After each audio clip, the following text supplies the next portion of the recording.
Platonic is out now, or it's been out for a while, I think, but it's starring Seth Rogen and Rose Byrne. It's a fun little like comedy. It's not what I expected to see. I kind of am used to those two together, and then honestly, it was a little hard for me to separate them from like the old like Neighbors movies and stuff. Yeah, and that's what Stacy said too. She goes, she said something like, "Oh, but they were together in Neighbors or something." I'm like, I thought she meant like they were neighbors in this episode. I'm like, no, they're just like best friends. They're not together. Yeah. She goes, no, in the movie Neighbors, they're a couple and they have kids together, and these crazy neighbors come in. So it took me a minute to get that separation because I'm just so used to seeing them as a couple, but now they're just friends. So Rose plays Sylvia, Seth plays Will. Yep. Will and Sylvia were best friends pretty much like through high school, I think it sounds like. Yeah, I got more of a college vibe. Okay, college yeah. But then Will got married to some girl that Rose just didn't think was a good fit.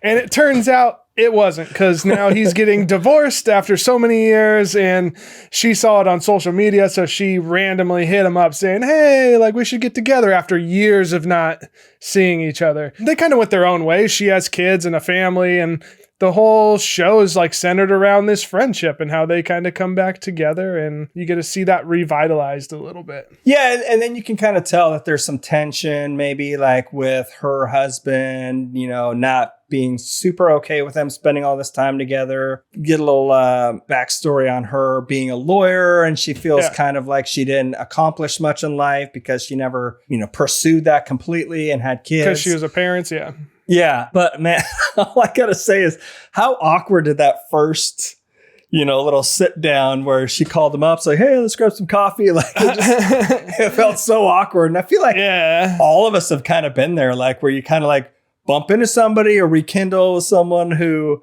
you haven't talked to in ages, and you're like, what do we talk about?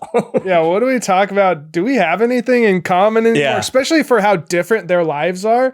Like he runs or is part owner in a brewery, and so he's still kind of like, he's 42, but still is like trying to be in his, I don't know, I'd say like 30s or like late 20s or something. Yeah. Still dressing all kind of like hipsterish and all that. And then Rose or Sylvia's like on the complete opposite end. She's like the stereotypical like mom, I got all these responsibilities going on. So it's kind of like their lives just went two different ways. And it sounds like she used to party like crazy too, or they both did. And you could really kind of tell the difference where she was like, oh, hey, do you want to see a picture of my kids, my family? And she's all excited to share it. And he's like, oh, there they are. Like, that's them. I don't know what to say about it. You just completely cannot relate at all. No. I feel like that's probably how it is now after having, my daughter. I have tons of pictures of my daughter, and I like show her like to friends and stuff, and they're probably all like, oh, that's cool, especially the ones that don't have kids already. All your metal friends are like, who are you? You cut your hair. You've got a daughter. You're going to the Little Mermaid. Right?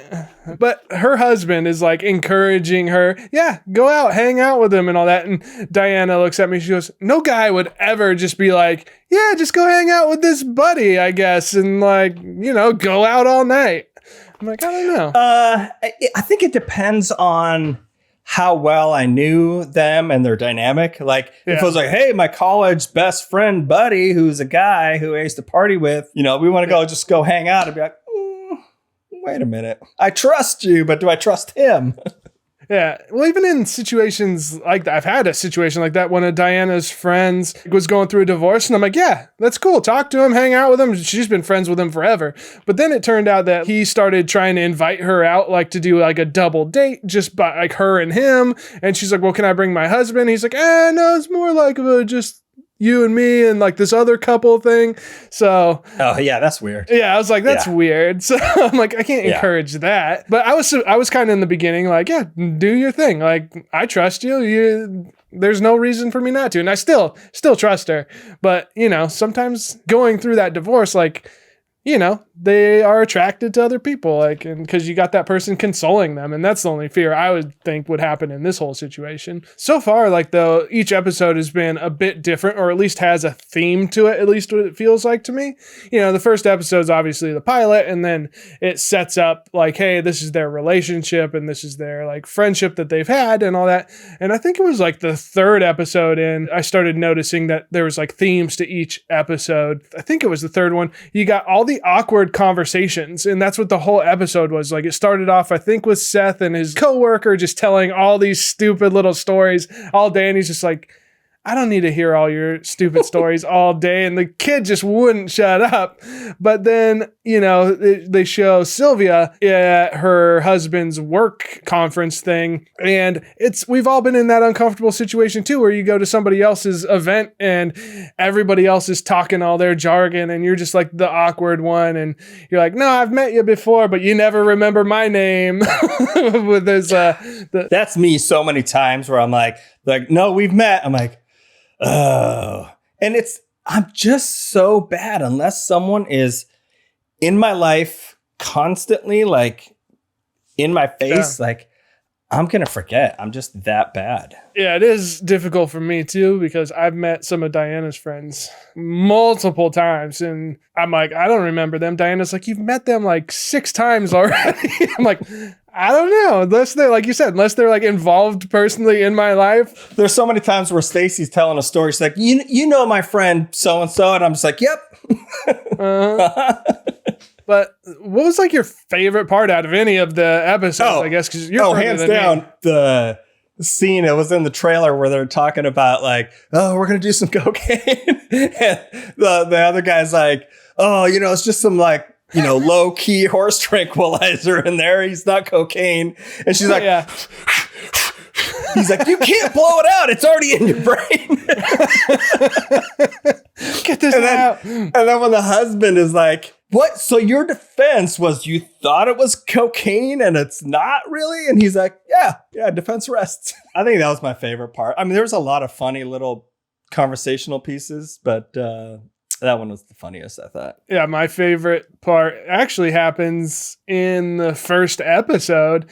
And, you know, they're high and they're at Denny's and they're just eating and they're exchanging stories. And I just loved how, like, realistic you could tell that friendship was based on the stories and stuff that they're telling each other. I told Stacy, I mean, when they were sitting there at the Denny's, I just looked at her. I'm like, anytime you're at a Denny's with a friend or friends at 4 a.m., it's been a good night. Like, right? I miss those days. Like, I'm totally content with my life now. But like, man, just thinking about back to college, like showing up at IHOP at like 6 a.m. and you guys have been up all night, just, you know, messing around. Like, that is a good night.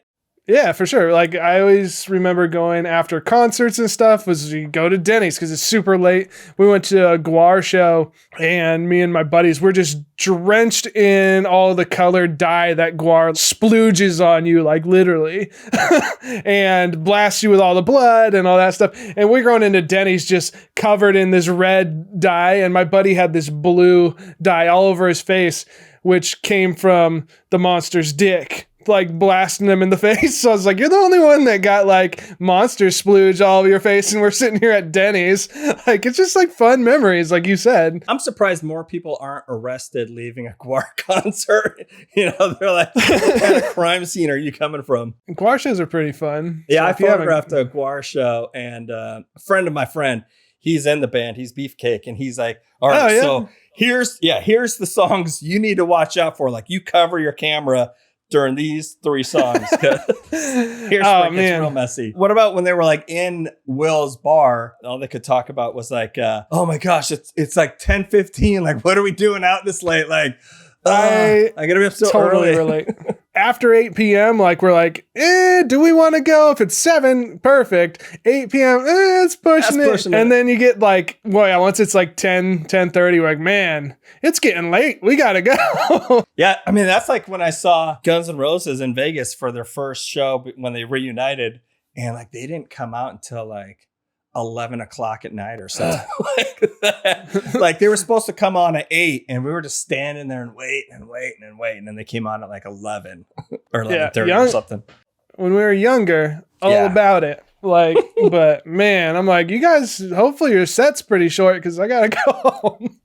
What was it? Jamie Lee Curtis, who was like, Coldplay, come on, let's have a matinee show. Like, come out at 2:00. I can be home by 7 in bed. Exactly. I do enjoy some of the earlier ones, but man, that just shows that we're just getting old, man. I don't know. There's just a lot of fun things. The assisted living facility thing was hilarious to me. Yeah. And using the old person's chair going up. I actually had one of those at the studio I worked at a long time ago. These things are so slow, and I think that was the funny part about when the guy was like, no, I need you to bring that back down. And it took so long just for it to engage to come back down. I was like, yeah, that's pretty accurate. Just ruining his fun. I can't see one of those without thinking about Gremlins when that old lady shut out the window. Yeah, they don't go that fast, for sure. I don't even know if you could soup them up to do that. Probably not. But I don't know. I think this show, what I enjoy about it is it shows like the realities of like parenting, like the chaos that happens. They have 3 kids. I'm like, man, I'm glad I'm only going to have one because that looks terrible. Kids like timing out the bathroom stuff and then trying to get them up and out the door. And the husband's like, I got to go. You're on your own here. And then the friendship between them. It's just fun how you can pick up where you ended when you have a best buddy like that. Did you have a bunch of female friends that were just platonic? Yeah, I grew up with Amber and Jessica. I've known them since 5th grade or 4th or 5th grade and still friends with them. And then when I come out to Seattle, Amber's going to come out to our whole lunch thing. So yeah, still have those friends. I mean, I think high school on, like I would say almost a majority of my friends were females. In college, like one of our houses, there was 8 of us and 6 of them of the 9 were females. So I've always kind of lived with girls. Dang, just living the threes company life. I know. I will say this though, of all my roommates, the females have the messiest bathrooms. And I had one roommate that she shed so much that I found a hair inside the mayonnaise jar once. I'm like, all right, so let's rate this one. Okay. I'm thinking since we were talking about that little electric chair on the stairs here a little bit ago, how high up on the stairs does your chair go? So I think I'm going to go up 6 steps before I get told I have to come right back down. Oh, you're being brought down? I'm being brought back down. The reason why I'm being brought back down is because I actually watched episodes ahead of Diana, so now I'm going to have to rewatch them. Oh, okay, good point. So you don't have to come all the way back down, just like the second episode. The second episode, and then we creep back up like nothing ever happened. Yeah. I'm gonna agree with you. I think I'm gonna give this one a 6-stepper. Dang, are you gonna be on my lap? We can just ride up together, get it all done in one shot. We can do that. Yeah. No, I'll hop on top. Bring your arms around me. Come on for a ride. Yeah, that's platonic. I think you guys should go watch this. Yeah, I feel like if you like This Is 40 and you're kind of in our age range, then, you should like this one. I think that's a good example for sure. Yeah. But yeah, so until next time, peace.